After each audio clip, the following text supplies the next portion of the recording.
The amount of sunlight varies from sendoff to sendoff. Calvin Castine, 10/4/2025, October 4th. And we're here at the oval on the former Plattsburgh Air Force Base, the old base we call it, because there was also a new base that is former Plattsburgh Air Force Base. We're here for the fourth of the dual sendoffs, 2 flights leaving this morning for Washington, D.C., a North Country Honor flight. Temperature is 57 degrees when I looked at my thermometer when I came downstairs this morning, which is better than the 37s we've had the last couple of nights, because we had frost warnings on the previous 2 overnight evenings and mornings. But today it's tolerable. It's up in the low 60s right now, maybe 61 degrees. So not an unpleasant temperature for October 4th in the North Country. This would be flights, I think we're into the 60s right now. I have it written down at home, but rather than say the wrong number, I won't say that, but there's 2 flights, 2 planes with 14 veterans per plane and their guardians heading for Washington, along with the North Country Honor flight personnel that accompanies them.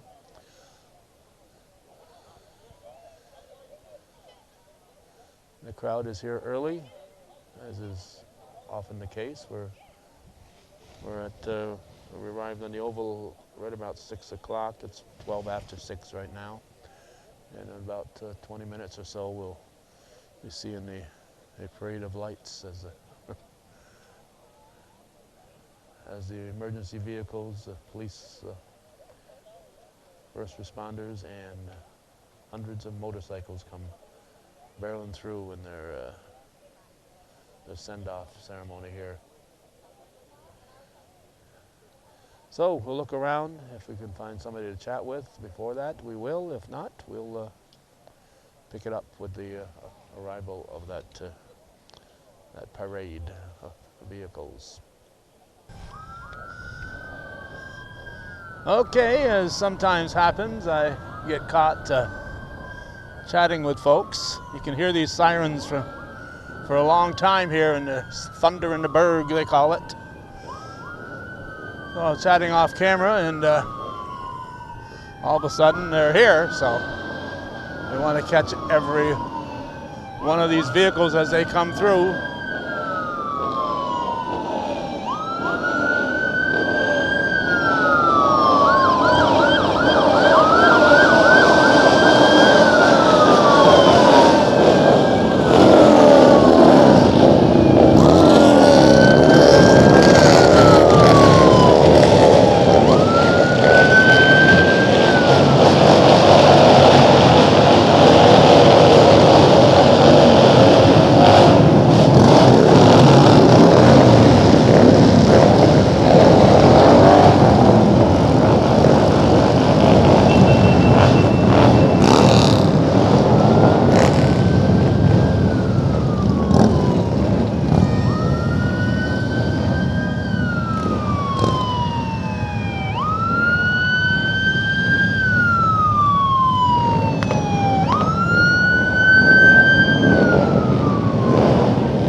Over 7 minutes thus far, and we may be in the distance seeing the end of this Thunder in the Berg coming through.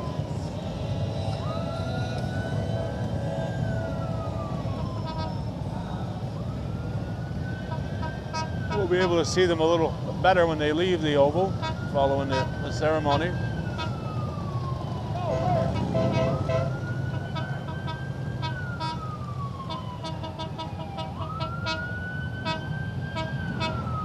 Comes the honor flight bus, usually driven by Danny Barber, and it is.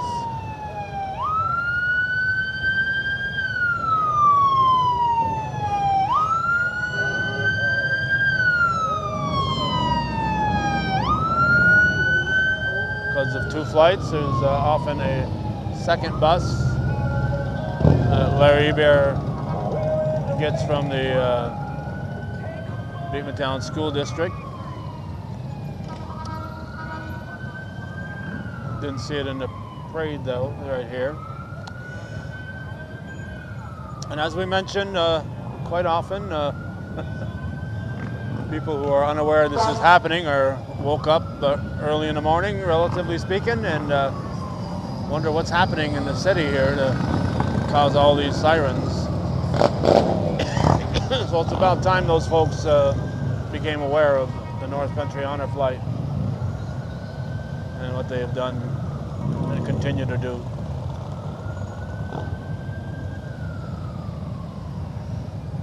And of course, while all this is coming on in front of us here, the bikes have been gathering in the parking area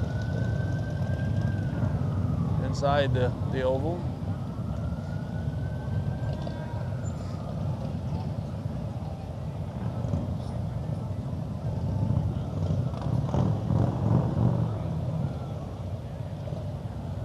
All right.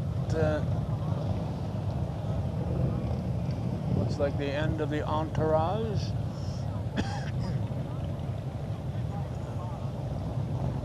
One final bike, and this police vehicle here behind the bike actually just pulled out of the oval, so he's been through already, so he or she is probably going to work right now. So we're going to head over in this direction. As you can see, the sunlight is happening here, and the bikes are gathering. I was talking to one biker saying he had to go up to Tupper Lake to pick up or escort the veteran coming from Tupper Lake. So that's a bit of a drive, and I often mention that the very first honor flight actually didn't leave Plattsburgh. It gathered here, but went to Albany, and the first flight left Albany. So there were quite a few bikers, and it was a 30-degree day, and those bikers hopped on their bikes and went from here to Albany and of course back. But they put up with some very chilly weather on that very first honor flight, and we've of course had some chilly weather at different times and these honor flights. So we're going to relocate because they'll start with or without me, whether I'm in position or not. The second school bus is here, so some of the veterans have been getting off the bus right here. Oh, the mayor is here. Wendell Hughes has been one of the hard workers there for several years now.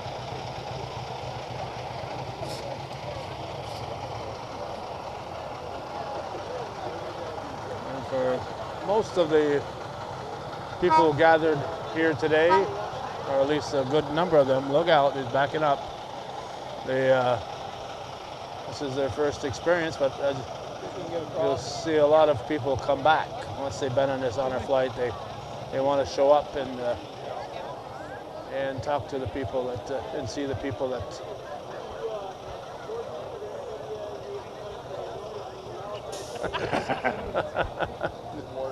Morning, Dan. Just getting my photo taken here. State Senator Dan Steck with Andrea Dumas taking the photo here while I was in mid-sentence here. But anyway, so it's a lot of people that are showing up for the first time, but a whole lot of people come back again and again, because once you've been here, you really appreciate what this means to all the veterans. Of course, it started as a way to send the World War II veterans to Washington, D.C., but the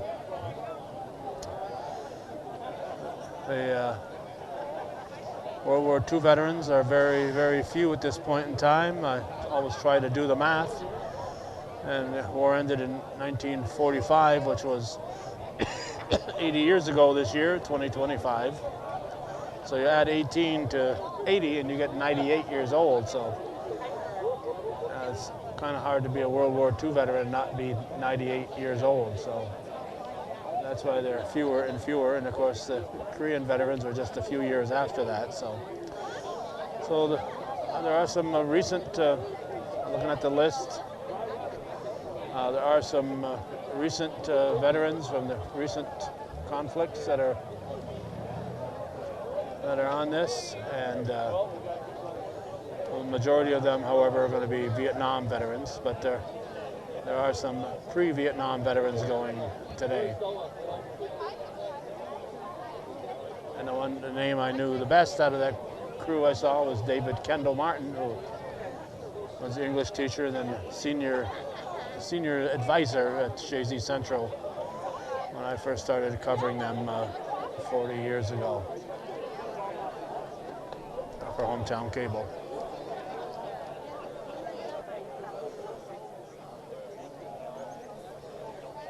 The ceremony will start about 10 minutes in my time here. How are you, buddy? Good. Pretty good. Wendell will be rushing around here.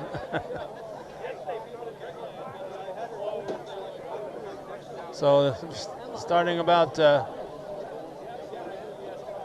10 minutes in my time, but just a few seconds as far as the viewers' time, because we won't have the camera on for those full 10 minutes. So pretty soon they'll start moving the people. As you can imagine, the family members want to gather around their loved ones who are going and talk to them. And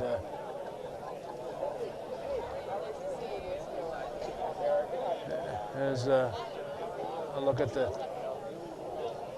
part of the crowd that's gathered here. Some in short sleeves and others bundled up. Depends on your tolerance for chilly weather, I guess.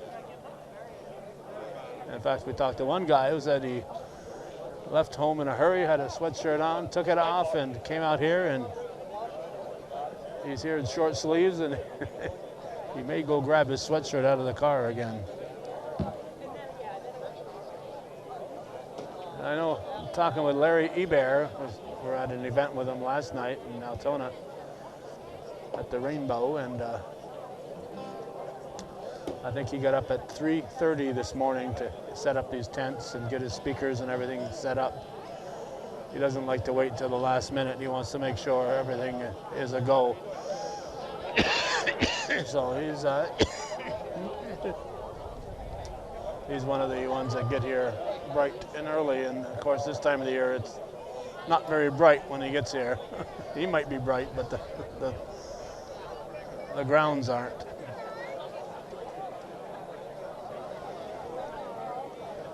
We are just a minute or so away from official start to the ceremony.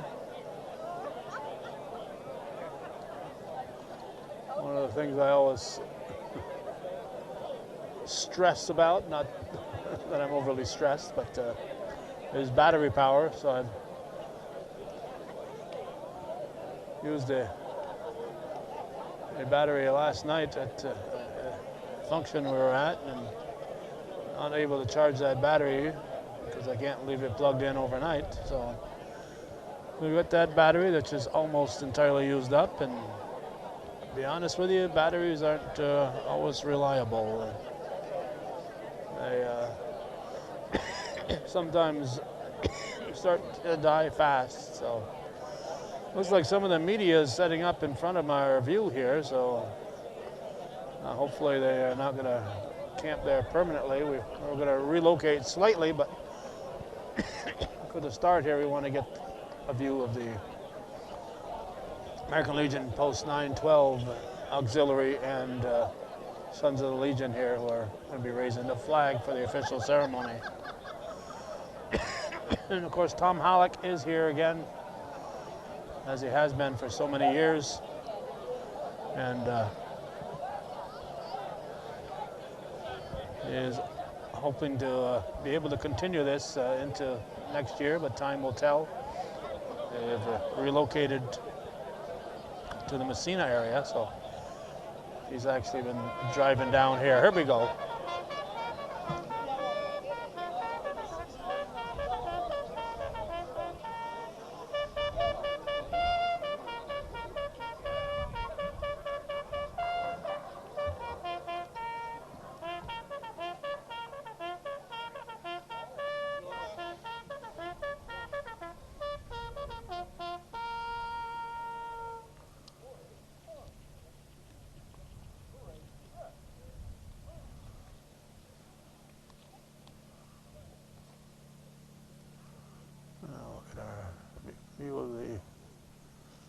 podium.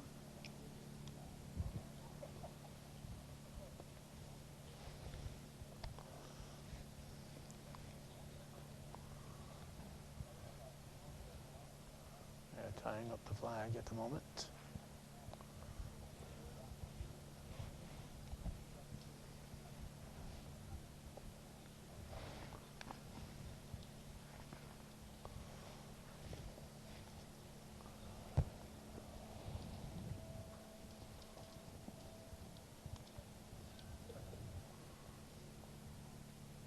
Good morning, North Country, and welcome to Honor Flight 66 and 67. Barry Finnegan, welcoming everybody. By the time these 28 veterans come home tonight, North Country Honor Flight and you people here have sent off 1,005 veterans.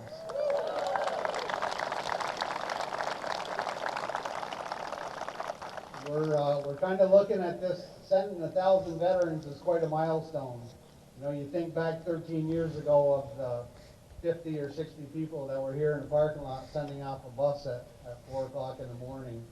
And to see what it's become and to see how this whole thing developed and the 1,005 veterans that we showed our gratitude to, it's just a huge statement for the people of the North Country that have made this thing work from the beginning. So many people in so many different areas help out and make this organization fly. It's just incredible. So thank you, thank you, thank you to everyone here and everybody that does all the work for the North Country Honor Flight. Thank you.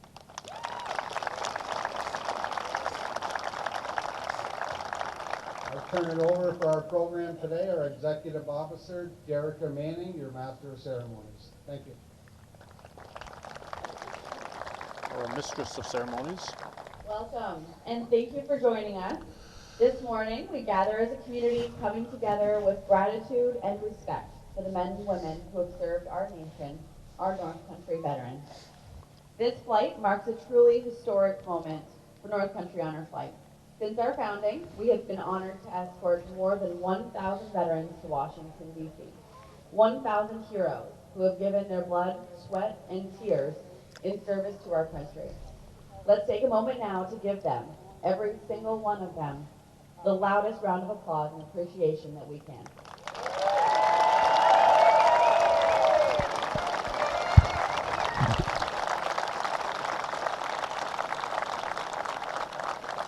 Thank you all for being here to honor them on this special morning.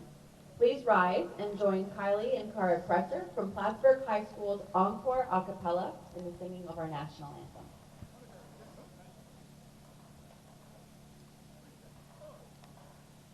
Oh, say, can you see, bright the dawn's early light, what so proudly we hailed at the twilight's last gleaming, whose broad stripes and bright stars through the perilous fight, o'er the ramparts we watched, where so gallantly streaming, and the rocket's red glare, the bombs bursting in air, they proved through the night that our flag was still there. Oh, say does that star-spangled banner yet wave o'er the land of the free and the home of the brave. Well done.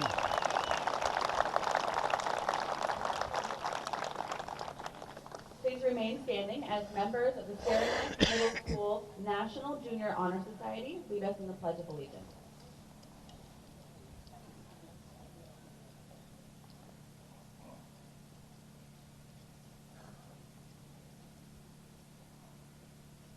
I pledge allegiance to the flag of the United States of America and to the republic for which it stands, one nation, under God, indivisible, with liberty and justice for all.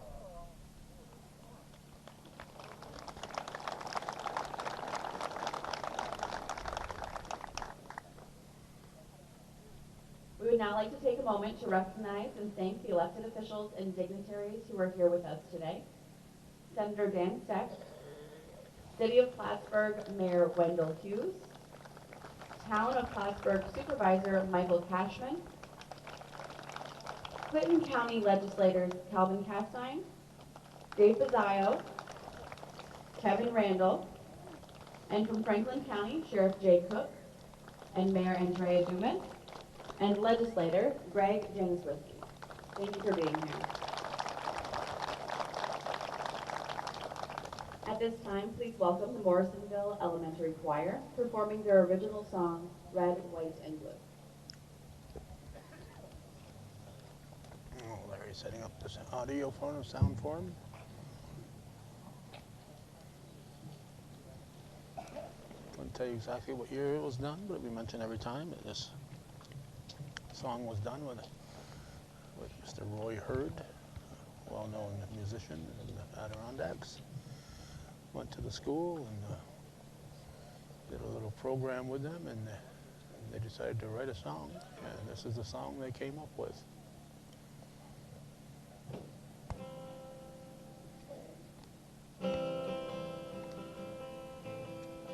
Very meaningful song too.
Fine job.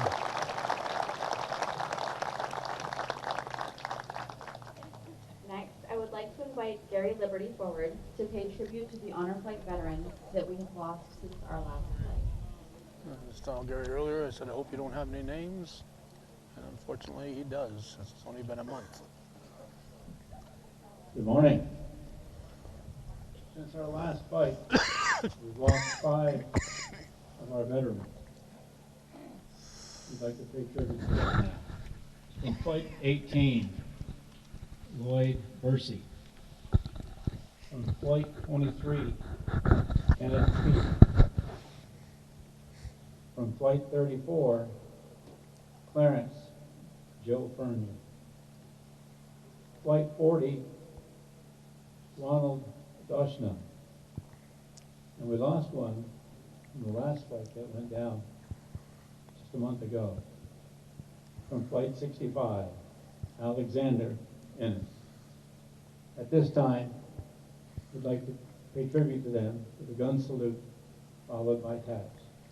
Gary said that 6 days after that flight, Mr. Ennis died after taking his flight to Washington.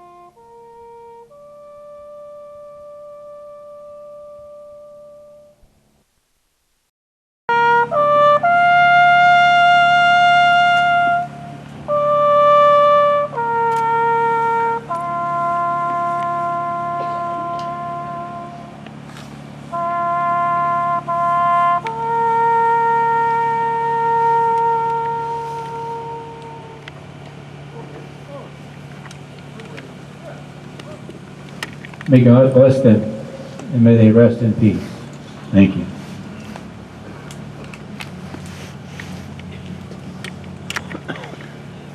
I will now ask Gina Bond, Director of Operations, to join me at the podium for our Honor Flight Leader introductions.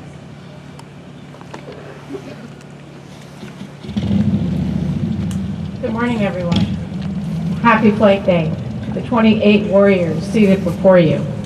It's a pleasure to be able to send them on a trip of a lifetime to visit their memorials.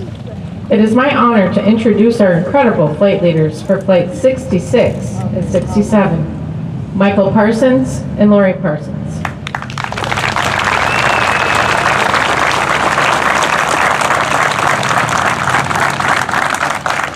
Today marks the 6th time they've made the trip as flight leaders.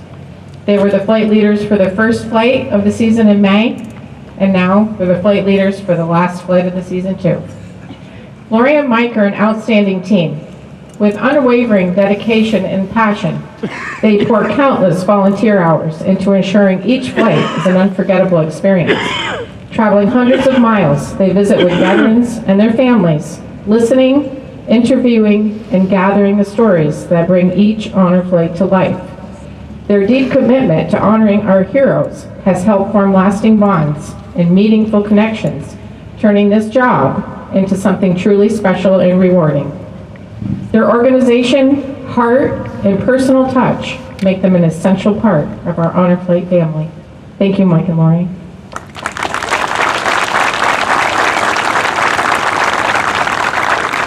It is now my privilege to introduce Larry Ebert, who will sing More Than a Name on the Wall. Thank you so much for coming out this morning to honor all of our veterans, their families, for all the dedication, commitment, and their sacrifices that they made so we may enjoy the freedom that we have today. There's 58,000 names on that Vietnam Wall, and I'm sure somebody here knows somebody, has somebody that has a name on that wall. So if you ever, should you ever visit Washington, D.C., you should see the wall, and you should touch it. And it in return will touch you. This song is for all the names that are there, and for all the veterans that risk having their names on the wall. I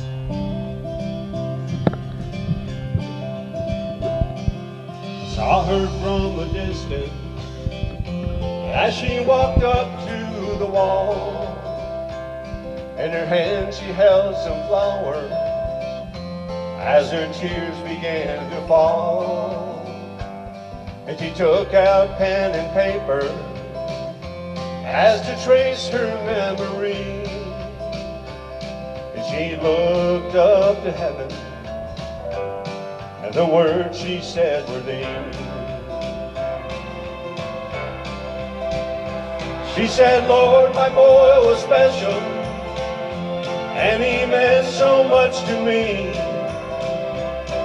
And though I'd love to see him just one more time, you see, all I have are the memories and the moments to recall. So Lord, could you tell him he's more than a name on a wall?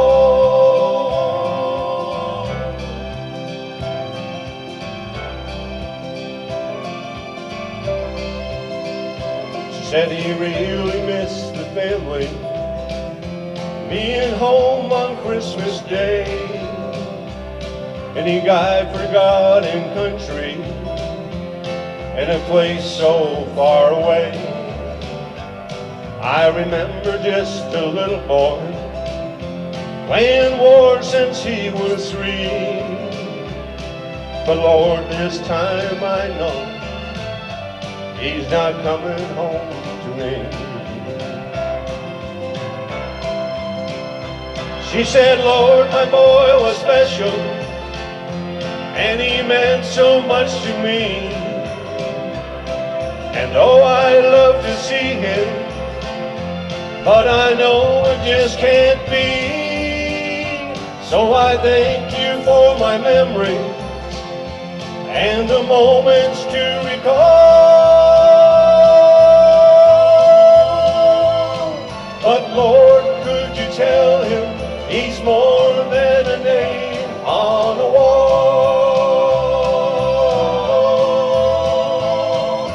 Lord, could you tell him he's more than a name on a wall?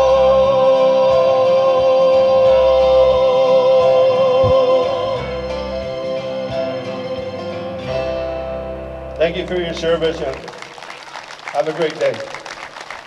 Very bad. Thank you, Larry, for that beautiful performance for our veterans. And now please join me in welcoming my friend Mike Farrell, who will lead us in our closing prayer.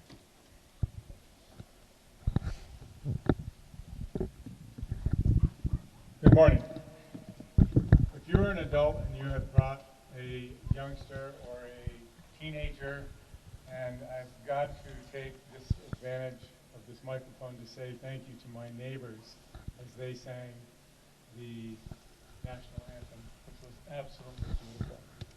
Much of what has already been mentioned today, that this is a milestone for North Country Honor Flight. Upon return of their flight this evening, the veterans will, North Country Honor Flight has flown 1,005 veterans. Today I know it will be with eager anticipation that North Country Honor Flight will look forward to flying their 2,000th veteran to DC. Each veteran is equally important. Each of them, whether their number was 1 or 1,005, they made the commitment to defend our Constitution and the liberties within. Today is your day to enjoy and to reflect, and I pray that this will be a day to remember for each of you. Let's pray. Heavenly Father, your word says, this is the day that you have made, and I will rejoice and be glad in it. Thank you for the joy of this day. Thank you for each of these veterans before us and their love for liberty. Guide them through this day. Help them to feel our gratitude for their service and to feel your love within this day. I pray this in Jesus' name. Amen. Flight 66 and 67, thank you for your service. Thank you for my freedom. Godspeed.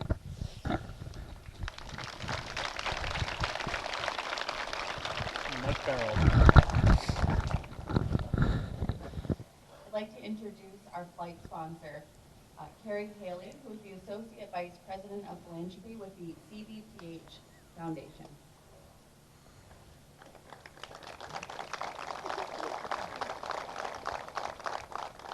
Good morning.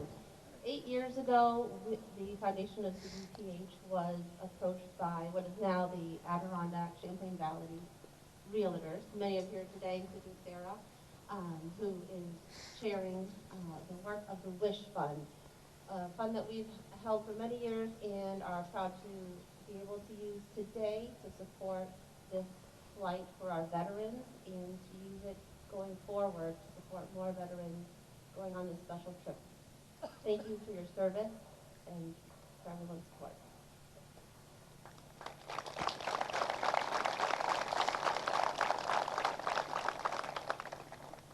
We can't thank our flight sponsors enough, and we especially would like to thank the Wish Foundation through the foundation of CDPH. And it is now my privilege to welcome Mr. Tom Halleck, who will bring to life just a few of the remarkable stories that reflect the history of our nation and the courage of those who defended it, our veteran biographies.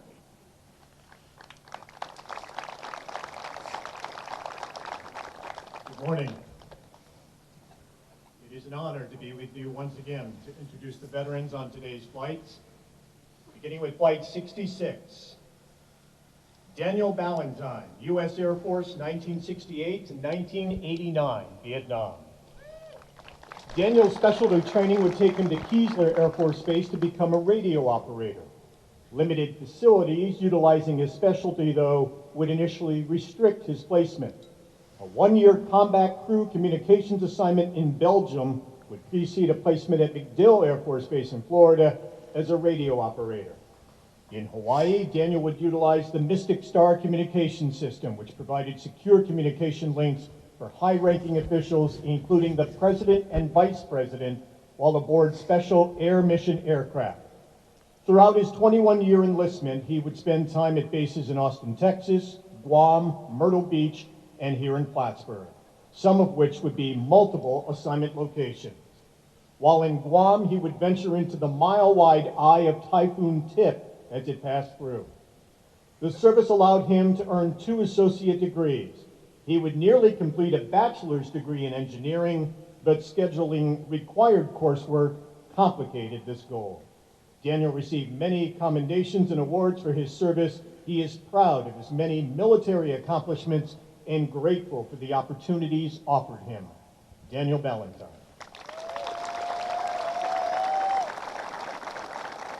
John Cohen, U.S. Navy, 1962-1964, Vietnam. John, one class short of its Cubs degree, would join the Navy at age 22. An incident with the boot camp DI and a recruit lawyer would set a hands-off approach to their training. A shore duty assignment at Pawtuxet, Maryland would place John in personnel.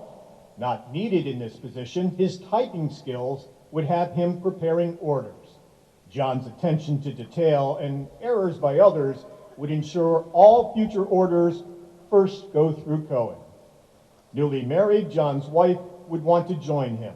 This request would get him sent to sea duty at Kittery, Maine, where he'd be assigned to the USS Thor. Standing watch, he'd receive a .45 pistol, but he'd never receive any weapons training. The gunner's mate would instruct him. The USS Thresher incident nearby would bring the Admiral to the area. Assigned to drive him, John would go through a stop sign. Although no injuries resulted, thankfully, the Admiral would not be impressed. Given a work crew, John would be in charge of disposal of furniture. He decided the most efficient removal method would be to send it out the window. His commanding officer would disagree. Prior to discharge, John would get the promotion and rank for the job he was performing. John Cohen.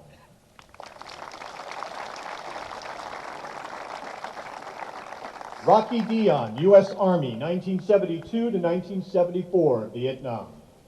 Rocky would enter the military through the draft. He would receive extensive training as an artillery surveyor, learning to perform astronomical observations, measure azimuths, angles, and determine deviations for target, connection, and position. Twice, packed and ready, Rocky's orders for Vietnam would get pulled. Instead, he would be sent to Germany, where he would stay for 18 months. While there, he would get an apartment with his buddies. One of them would have a car, allowing them travel options. Often assigned to drive, transporting the lieutenant allowed him to arrive at a location for a bath, a luxury he appreciated and needed after a lengthy stay in the field. While driving a 5¼ ton truck 30 kilometers, the front tire fell off. With a firm grip on the wheel, he safely stopped the truck without any injuries. Rocky considered re-enlistment at the end of his service commitment, but was ready to return home to civilian life. He appreciated the discipline the service instilled in him and believes everyone would benefit from time spent in the service. Rocky Dion.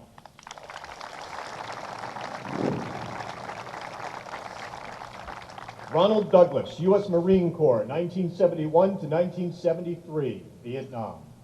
Ron decided to join the Marine Corps so as not to be drafted. Their enlistment time was 2 years. The only downside was that he wouldn't have any input into his assignment. Arriving at Parris Island, he found himself sleeping on the floor due to insufficient beds.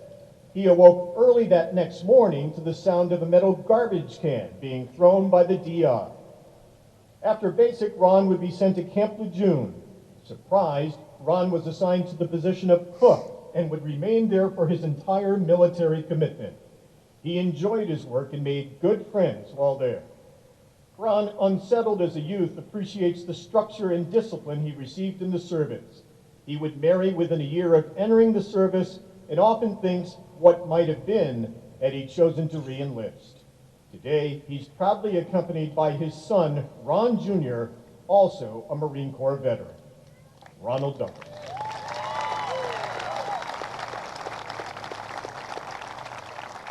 Herman Drolet, U.S. Navy, 1955 to 1957, Cold War.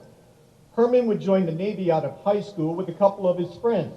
He would spend a good amount of time marching, which wouldn't be much help to him aboard ship serving as a boiler tender. On his training ship, firemen would be sent down the hatch to extinguish fire wearing insufficient fire gear. Spending his entire assignment on the USS Mole, Herman would work with a team of 6 at one of the ship's 4 boilers. A dangerous job. The superheated steam could easily take off fingers, and sailors did not wear dog tags as the metal would burn their skin. Ship noise from cannon firings and asbestos would cause later health issues for many aboard. At port, the ship's crew would form a chain to load ammunition, food, and other supplies. The ship would take him to many ports. He would see France, Libya, Greece, and Hungary. At one port, a shipmate would steal a flag, causing the ship to stay at port longer than planned. Herman exited the military with pride of service, lifetime friends, and a career working on boilers, serving as mechanical superintendent on base for 35 years. Herman Drolet.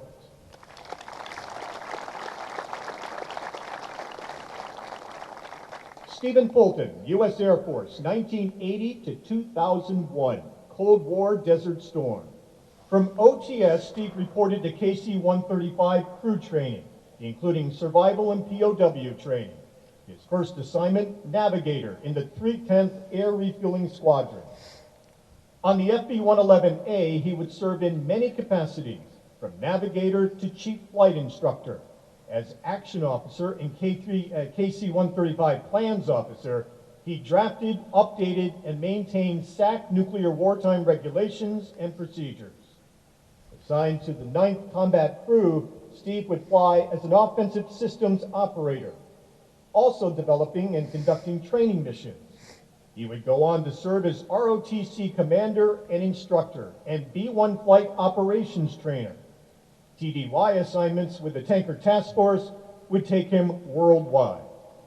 A deployment to Brisbane, Australia, put him in command of a 2-week mission of 2 B-1 aircraft, 4 flight crews, and 140 maintenance personnel.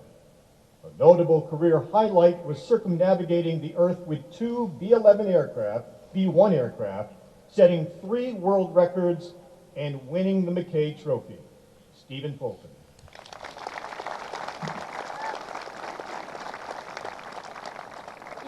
Harold Allen Green, U.S. Navy, 1966 to 1970, Vietnam. Allen had expected the Navy to fulfill his enlistment guarantee of medical specialized optical training, but after corpsman training at Camp Lejeune, he found himself on a plane to Vietnam. Despite feeling he'd return home, Allen's landing amongst burning planes and a running safety exit didn't make for a good start. During his year-long deployment, he gave medical care in the field and at a Charlie Med MASH unit at Castine. Assigned to the 2nd Battalion, 1st Marines, Allen worked alongside doctors often 15 to 20 feet underground to keep artillery out. His daily routine involved blood, injury, and death. Allen would be saved by his helmet on 2 occasions, twice shot in the head. He would receive a Purple Heart for injuries sustained while administering medical services in the field. He would be unaware of being shot in the front and back. Despite the blood, his adrenaline would keep him moving. Later, he managed to sew up his own wounds. Leaving the field in a 14-vehicle convoy from Da Nang to Phu Bai to Hue, Allen was on one of the only 2 vehicles that made it out. All the others would be lost. Traveling home to Albany, New York, he would have only 22 cents in his pocket. Harold Allen Green.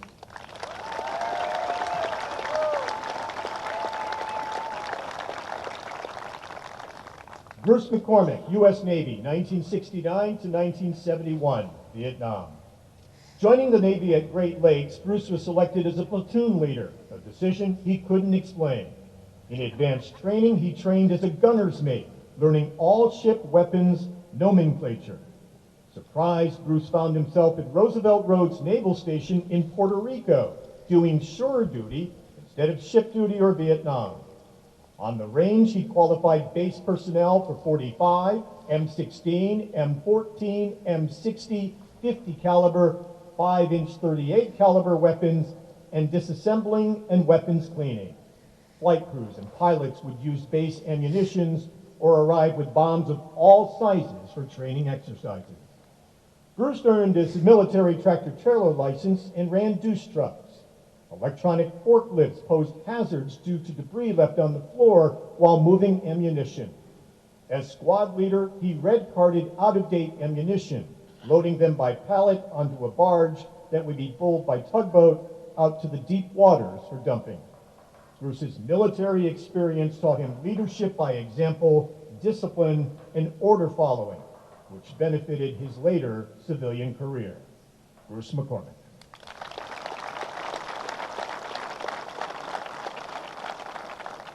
Matthew Munn, U.S. Navy, 1968 to 1972, Vietnam. Matt joined the Navy so as not to be drafted. His military father would advise him before he left to do as you are told and don't volunteer. After receiving corpsman training, Matt would spend 19 months at the Naval Air Station in Jacksonville before receiving orders for the destroyer USS Gerke. Here he would spend the next 13 months in the West Pacific area, including Japan, coastal Vietnam, the Philippines, Hong Kong, and Thailand. 2 ship corpsmen would be assigned to the care of 250 soldiers aboard ship. With no doctor assigned, the Merck Medical Manual would be used as their medical source guide. With 1 year left, Matt would be moved to an LST troop cargo ship with 200 soldiers. Belonging to a big family with 11 children, many of his siblings would also serve. Matt appreciated the experience and education he received that allowed him to follow a path of service in his life. His only regret is that he did not follow through on a recommendation from the squadron doctor to pursue becoming a PA at the U.S. Public Health Station for orthopedic surgery. Matthew Munn.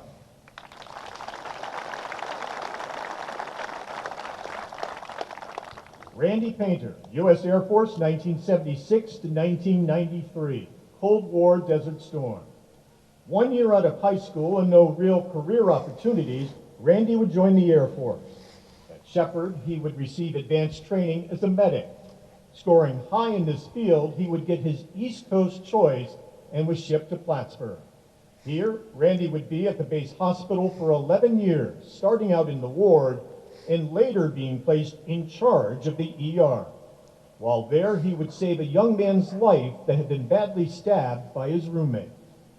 Relocating to the Air Force Academy for 4 years, he would make rank, placing him in charge of the cadet clinic. TDY during Desert Storm would send him to England for 8 weeks as head of a 150-bed ICU. While there, they would only treat 4 patients. Receiving a humanitarian assignment, he returned to Plattsburgh to help his mom, as she had received a cancer diagnosis.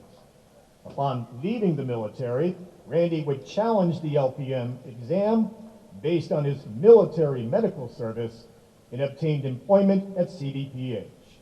He is thankful for the lifetime career that the service provided to him, as well as the many good people he met throughout his military enlistment. Randy Painter.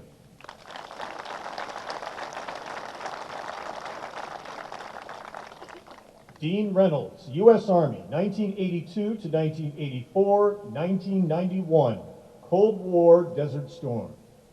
At 19, Dean completed basic training at Fort Jackson and advanced training on the Cobra helicopter at Fort Eustis. Next, he was assigned to Fort Polk in Louisiana for nearly 18 months. While there, he married his high school sweetheart, Jada.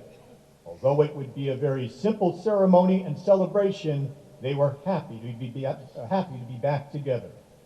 Dean would receive orders to Korea. Here, he would be located about 10 miles from the DMZ for a 1-year deployment. Jada would not be allowed to join him at this location. Returning home, he served as the master fitness trainer in the active reserves. Here, he would help soldiers qualify, meet re-enlistment goals, and stay mission ready. This was a natural fit for him as a marathoner who logged over 100,000 lifetime miles. Dean would be reactivated for 6 months during Desert Shield, Desert Storm, later finding his deployment orders canceled. Despite readiness to serve, heading off would be more worrisome with young sons at home. He is most proud of the personal recognition award he received during his service, as they only awarded 2 for each platoon of 80 soldiers. Dean Reynolds.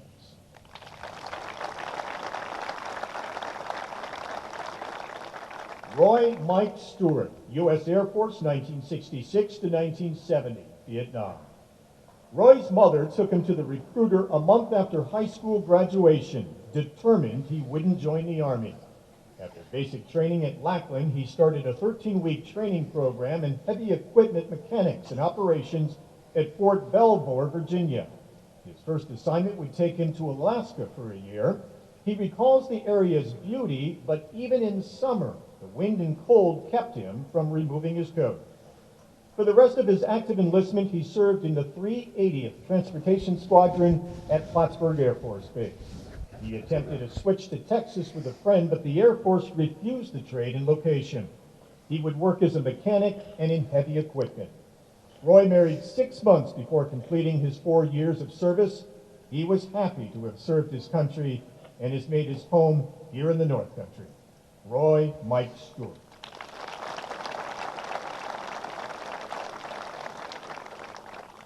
Joseph Thoreau, U.S. Air Force, 1957 to 1980, Vietnam. Upon graduation, Joseph would enlist, looking to pursue his passion for mechanics. His first training would be on B-47. Within 6 months of his base assignment, he would be named crew chief.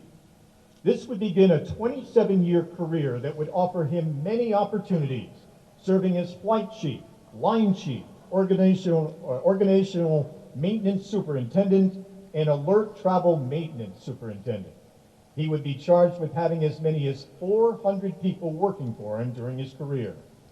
His aircraft responsibilities included B-47s, B-52s, KC-135s, and the FB-111. It also involved loading nuclear weapons and working on bomber aircraft. Joseph's service would send him abroad many times during his enlistment, traveling to Okinawa, Guam, England, and Thailand. Joseph credits his military service with making it possible to take care of his family, providing a stable career. Joseph Thoreau.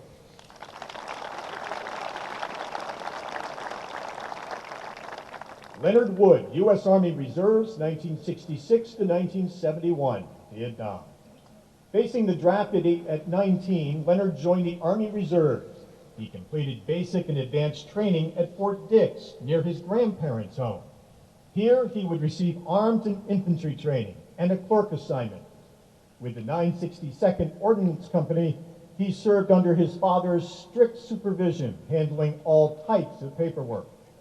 Married, Leonard would return home. He would go on to complete a 6-year reserve commitment in the supply company, handling reservist equipment needs. Proud to serve his country, carrying on 3 generations of family military tradition, including a son and daughter, Leonard's experience made him more outgoing. Today, his daughter Lori, a retired Navy veteran, will be joining him in Washington, D.C.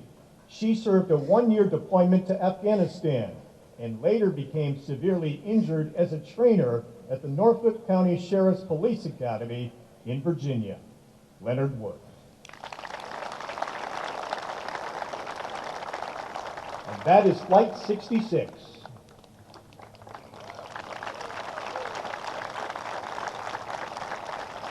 Now the veterans on Flight 67. Jack Bitter Jr., U.S. Army, 1968 to 1970, Vietnam. Upon receiving orders to Tan Son Nhut in Vietnam, Jack would arrive to temperatures of 80 degrees Fahrenheit in his Class A issued green wool uniform. His 1-year deployment to Vietnam would be served as Combat Engineer Unit Commander, with assignments in the Concrete, Quarry Stone, and Asphalt Division. Initially, he was assigned to the 46th Engineer Battalion, followed by reassignment to the 103rd Engineering Company in Bien Hoa. His final tour assignment would involve the 34th Engineers Asphalt Division, responsible for paving roads. Regular morning mine sweeps were conducted, as these roads would facilitate access all the way to the Michelin rubber plantation.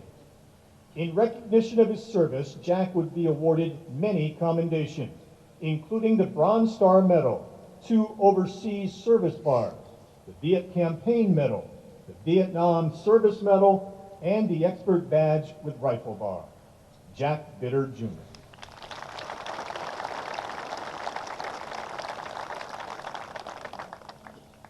Bruce Bruzan, U.S. Army, 1968 to 1969, Vietnam.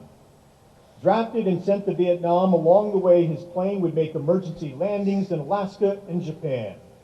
On his first day, Bruce was delivered to the 1st Cav base in An Khie by chopper. Special Forces selected him and another soldier to fly to the Ho Chi Minh Trail in Laos and drop near 200 NVA. A B-52 strike called in. They returned to camp the next morning. First as a rifleman and point man, Bruce became a radio operator when their radio man was hit. Facing firefights near Quan Loy and limited fire support in Cambodia, he would be injured while in the dense jungle. Evacuated to a Japanese hospital, he expected to return to Vietnam, but at the last minute would be assigned to South Korea. Bruce earned many decorations, but his combat infantry badge means the most. He still sleeps with one eye and ear open. Bruce Buzan.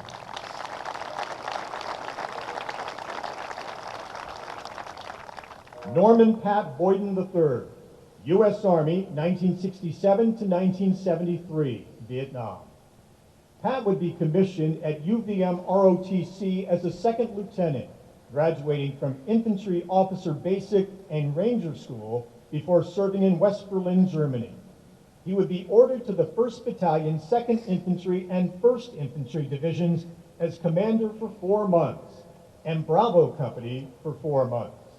He would be reassigned to 1st Battalion, 7th Cavalry, and 1st Cavalry Divisions as S1 Personnel Officer.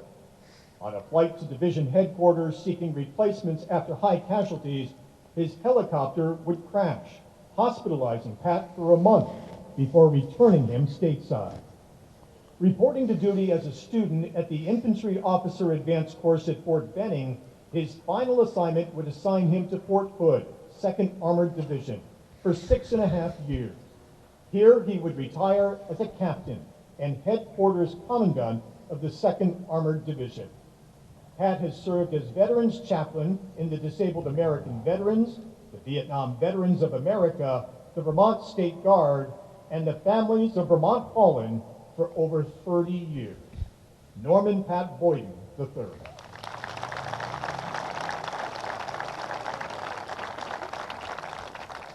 Gary Seisner, U.S. Army, 1965 to 1967, Vietnam. Gary would be drafted after graduating from college. Before deployment to Vietnam, he would train in light weapons infantry as a fire team leader and an assistant drill sergeant. Assigned to the 196 at Tay Ninh Province in War Zone C, as part of the helicopter assault unit, he would participate in some major combat operations and smaller search and destroy missions. Gary would be injured in a chopper bailout while under fire.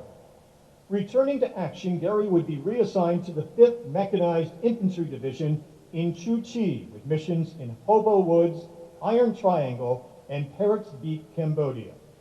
As fire team leader, he'd re-injure his knee and receive care in Saigon. This injury would return him stateside, where he would reunite with his now wife Linda of 58 years. A 1966 Christmas ceasefire, a visit and gift from Chopper Santa, and a hot meal would be a good day. Gary learned that in tough situations, it's crucial to trust great people. Your friends will make grand gestures. Follow good advice when given. While bad politics can lead to bad wars, immense pride is derived from service to country, even in the most challenging of times. Gary Seisner.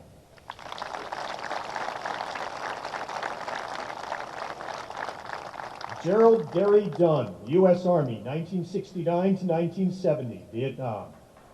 After 1 year of college, Gary would join the Army. After receiving his infantry training, he would serve 11 months in Germany. Soldiers were told to use care when traveling during that time, as Germany was experiencing significant social upheaval. Serving the next 14 months in the Chu Lai area of Vietnam, Gary would continue his assignment in supply. Here he would be responsible for ordering everything from toilet paper to helicopters. He said there was a 2-sheet max on toilet paper, but nobody was counting. During his deployment, he would meet up with a cousin who was just 2 miles away. Their homes stateside, by the way, were also only 2 miles apart. Gary recalls little sleep. A 10-night stretch would have 30 helicopters drawing fire from enemy camp. The noise was intense. On December 15, 1969, 4 of his buddies from his unit would leave on a mission by helicopter and not return. He will pay his respects to all of them on his journey today. Gary would receive many decorations from his service, including the Army Commendation Medal for Meritorious Service in the Republic of Vietnam. Gerald Gary Dunn.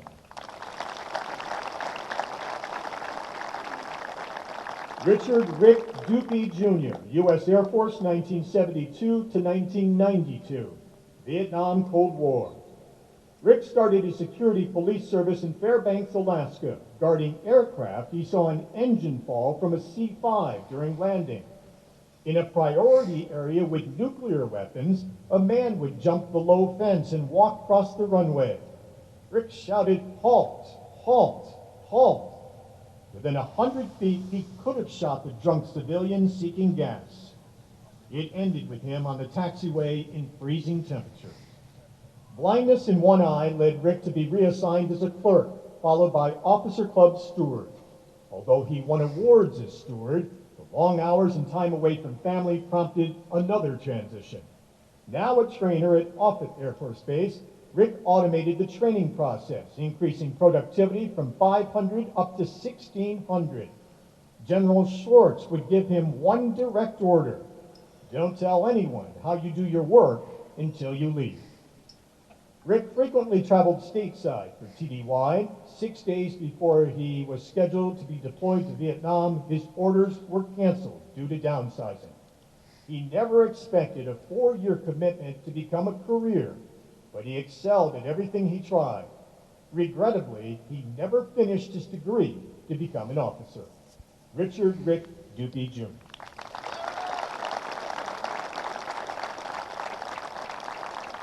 Stephen Kaplan, U.S. Air Force, 1978 to 2004, Cold War Desert Storm.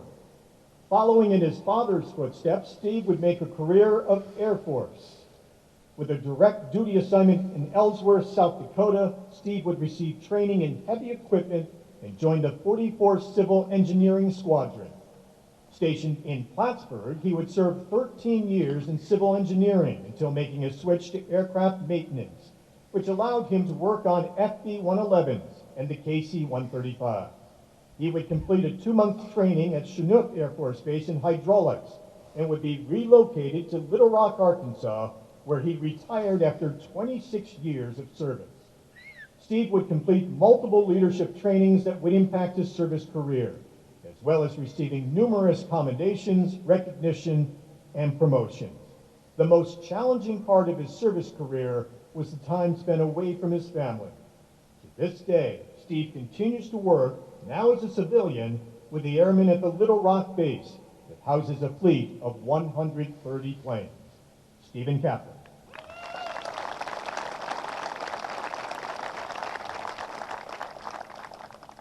Paul LaValle, U.S. Air Force, 1957 to 1961, Cold War.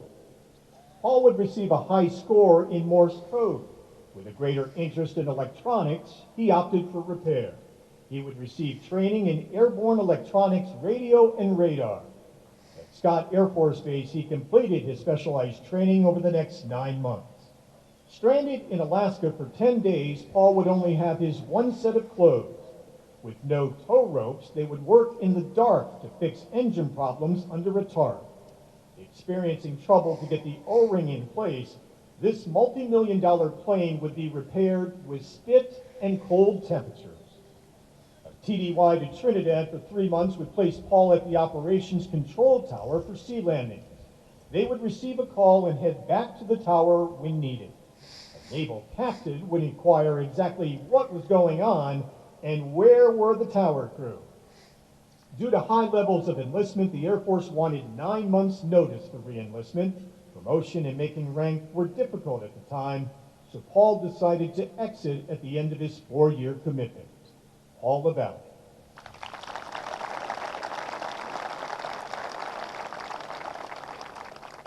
David Kendall Martin, U.S. Army Signal Corps, 1955 to 1957, Cold War. David knew that a universal draft meant military service, so he chose to join voluntarily.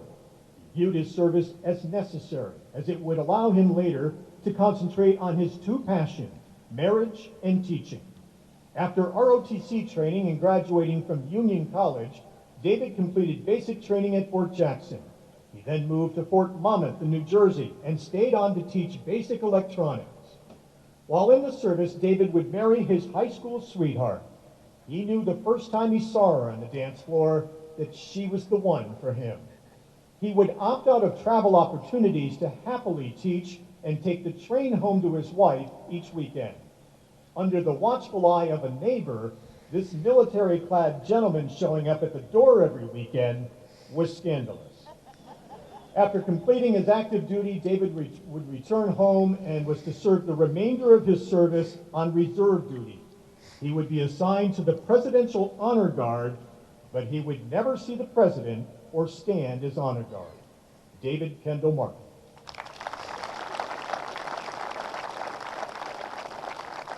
Richard Dick Musto, U.S. Army, 1970 to 1972, Vietnam. Drafted into the military out of college, Dick would head to Fort Dix for basic training. Transferred to Monmouth Army Base, he would receive his advanced training as a crypto mechanic. There, he would be assigned to the Army Security Agency of the Signal Corps. In May of 1971, Dick would be shipped to Germany. His first assignment was to the Herzog base. His top secret clearance had not arrived, so he would be temporarily assigned as a post gardener. He didn't mind the assignment. He got to dress casually in shorts and tend to the gardens. In September, his clearance would finally arrive and he would begin his work in communications. 2 weeks later, he would be transferred to an Army base 25 kilometers from Nuremberg by the Czechoslovakian border. In this assignment, he would spend the majority of his time monitoring Czech and Russian radio broadcast communication. During his time in Germany, he would be fortunate to twice attend the Oktoberfest in Munich. Richard Dick Musto.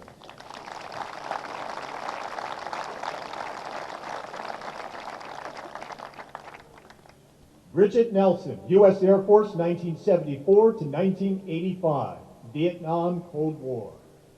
Looking for a challenge after 2 years of college, Bridget would enlist. After training at Shepherd, she would be assigned to Brooks, serving as an aerospace physiologist for 5 years. In this position, she would train air crews to handle extreme G-forces and dangerous altitudes. She'd also explore the effects of fatigue, stress, and other human limitations through real-life training. Bridget would return to the classroom at Shepherd for a second career, training in cost and management analysis. Assigned to Plattsburgh, Bridget planned, organized, and evaluated key decisions supporting base operations. After 11 years of service, Bridget would exit the military.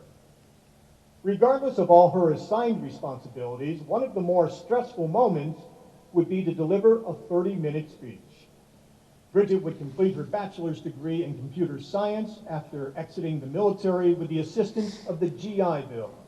She was honored to serve her country and is thankful for the opportunities that resulted from her service. Bridget Nelson.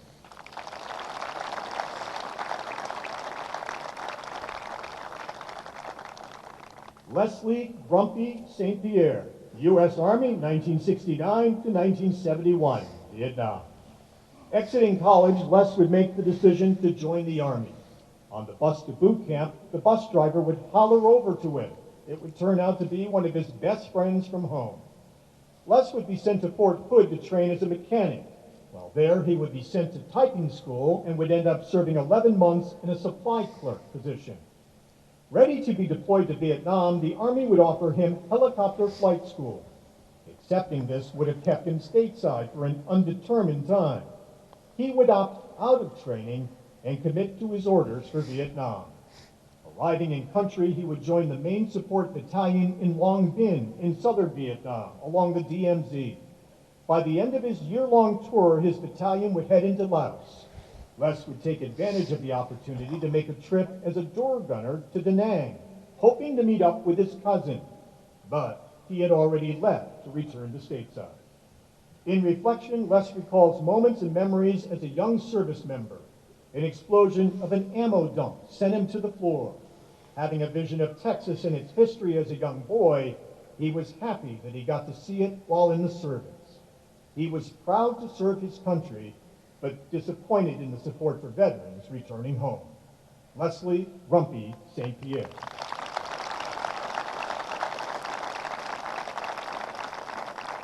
Ralph Torrey Jr., U.S. Army, 1968-1971, Vietnam. Ralph's respect and admiration of his father's heroic and dedicated service career would guide him. Reporting to Fort Eustis, he would complete U.S. Transportation Helicopter School. Deployed to Long Binh, he would join the 120th Aviation Company. Supporting ground troops with evacuations, they would be shot up by heavy fire, causing an electrical fire. On another late afternoon mission, flying through an open section with tree lines on both sides, caught in the crossfire, the helicopter would catch fire. Ralph, as the door gunner, at 400 yards from the fire point, would jump out as they hovered 3 feet from ground, extinguish the fire, and jump back aboard. Ralph would receive the Air Medal for Valor when his best friend and he jumped on an unscheduled mission. Damage to the helicopter would bring them down. Under fire, leaning forward saved them from the bullet holes that passed through the chopper cabin above their heads. The lieutenant colonel took them off flight status despite their desire to return to action. Their regular patrol was 9 p.m. to 4 a.m. Taking off from Tan Son Nhut, the tail rotor would fail on takeoff. Thankfully, inexperienced pilot was on board, landing them safely. Unfortunately, they had a first-time gunner aboard. Ralph would serve 27 months in country, ending his tour with 2,000 Vietnam helicopter hours and many commendations. He's accompanied by his son today, a 21-year Air Force veteran, Ralph Torrey Jr.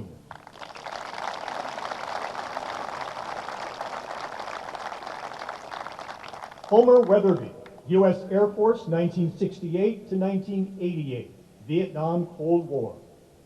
Looking for a direction in life, Homer would join the service.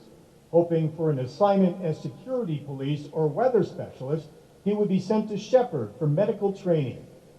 Transferred to Blytheville Air Force Base, he would work in their hospital for 18 months, then to Thailand for 12 months in the Combat Support Hospital for airbags. Receiving a humanitarian placement for 4 years to Plattsburgh allowed Homer to come home weekends to care for both of his ailing parents. His next assignment would take him to the Azores in Portugal to work in a multi-service branch hospital. At Gunter Air Force Base, Homer would branch off into administration of hospital computerized systems. Traveling a lot, he would train other facilities on the integration of computer systems. Training an 80-year-old, his best student, when she was certain that, quote, no one can teach me this stuff, would give him immense job satisfaction. He would serve 4 more years at Loring Air Force Base in Maine before retiring. In Homer's 20 years of service, he cultivated a valuable career set, making it possible for him to make rank and grow in his field. Homer Weatherby. And those are the veterans on Flight 66 and 67. Veterans, thank you for your service and your sacrifice. Have a great trip today.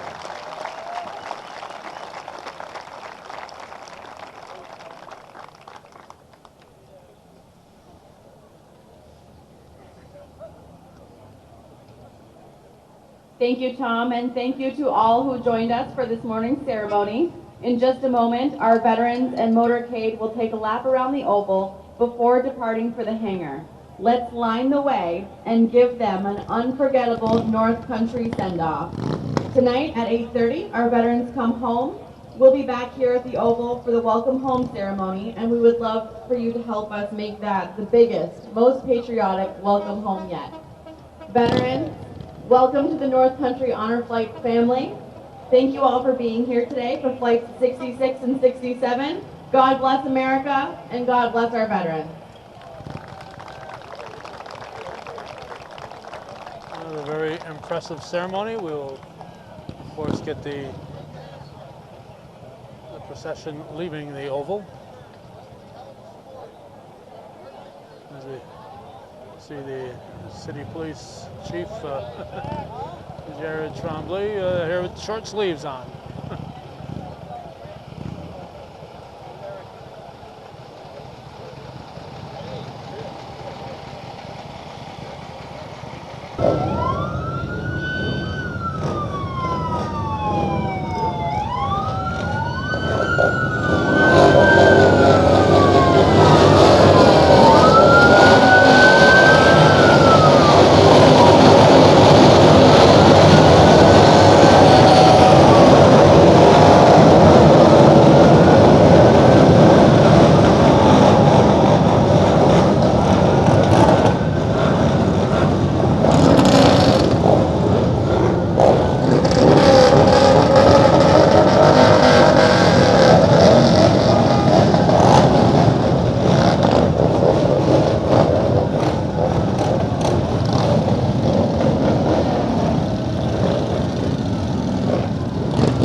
close in the distance.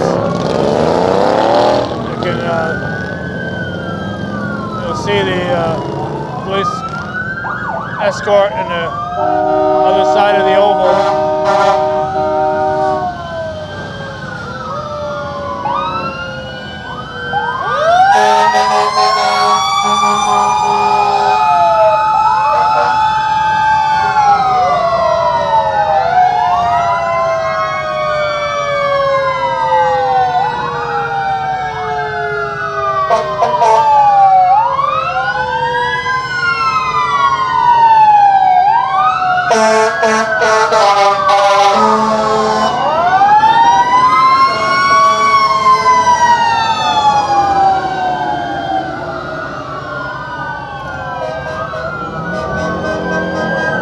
The honor flight bus.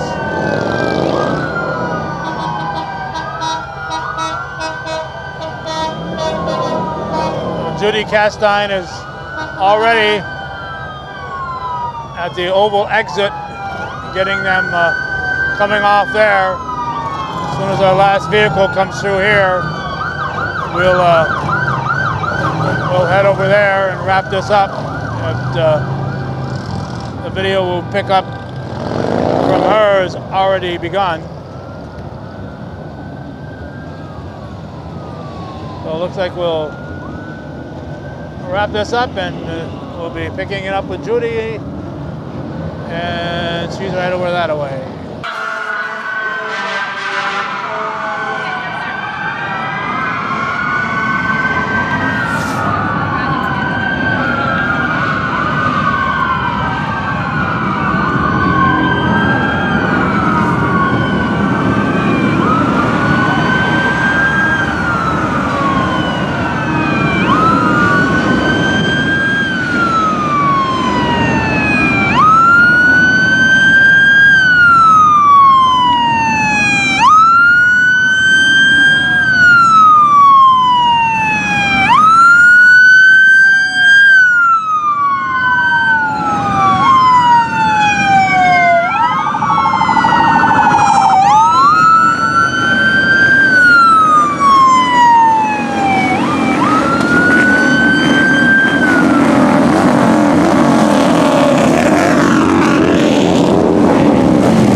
could see it here, so we would have missed all this video if not for Judy grabbing the camera.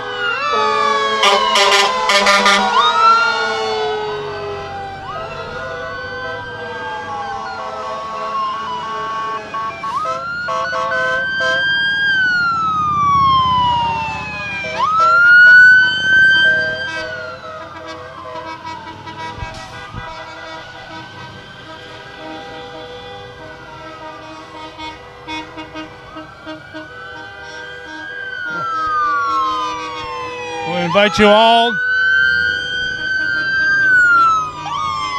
to check out the North Country Honor Flight website, North Country Honor Flight Facebook page. Find out finance it. Over $100,000 a year. 8 flights that they send. Takes a lot of money. And if you have said flight who passed away 6 days after the flight, so it's never too early to send a veteran. So that'll wrap it up.